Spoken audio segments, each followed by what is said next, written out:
It is with a sense of deep rage that I will now say a few lines in Bangla and then translate it for those who suffer from not only the tyranny of distance but also the tyranny of language.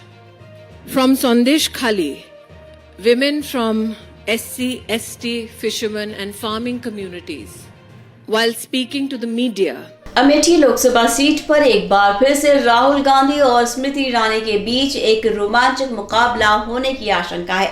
ऐसे में राहुल गांधी क्या अपनी पिछली हार का बदला ले पाएंगे? क्या स्मृति ईरानी अपनी जीत को बरकरार रख पाएगी? और क्या है अमेठी के लोगों की राय इस चुनावी जंग के बारे में? ये सब जानने के लिए बने रहिए हमारे साथ। नमस्कार, आप देख रहे हैं air news. Amethi Lok Sabha seat पर राहुल गांधी और स्मृति ईरानी के बीच तीसरा मुकाबला होने जा रहा है। साल 2014 में राहुल गांधी ने स्मृति ईरानी को 1,07,000 वोटों के अंतर से हराया था, लेकिन साल 2019 में स्मृति ईरानी ने राहुल गांधी को 55,000 वोटों के अंतर से हरा दिया था।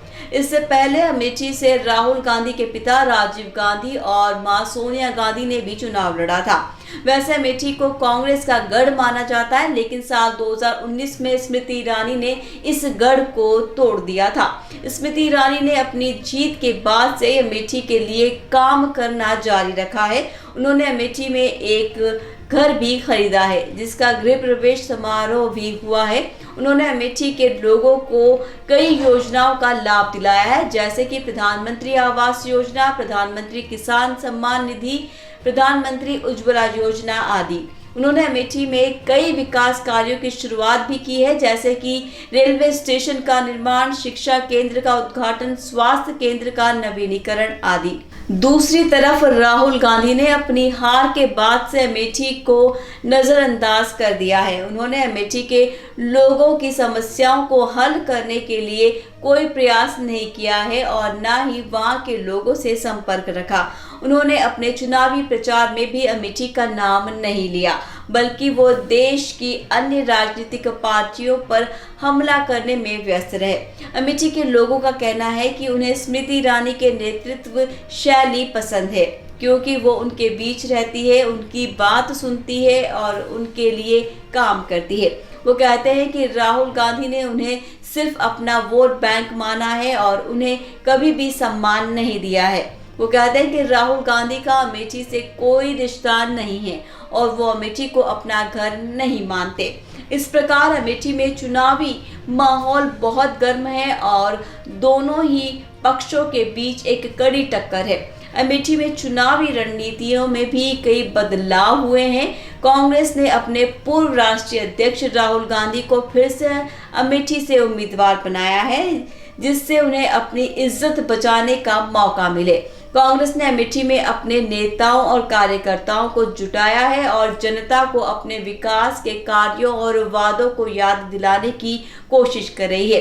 कांग्रेस ने अमेठी में अपने विरोधी पार्टियों पर आरोप लगाने और उनकी नीतियों को आलोचना करने का भी अभियान चलाया है। भाजपा ने अपनी विजयी उम्मीदवार स्मृति ईरानी को फिर से अमेठी से लड़ने का मौका दिया है, जिससे उन्हें अपनी जीत के बीच अपनी पकड़ मजबूत करने का मौका मिले। भाजपा ने अमेठी में अपने केंद्र और राज्य सरकार के विकास के कार्यों और योजनाओं के प्रचार किया है और जनता को अपने साथ जोड़ने की कोशिश की है। भाजपा ने अमेठी में अपने प्रमुख नेताओं, मंत्रियों को भी भेजा है और राहुल गांधी के अमेठी को छोड़ने और वायनाड से भागने का मुद्दा उठाया है।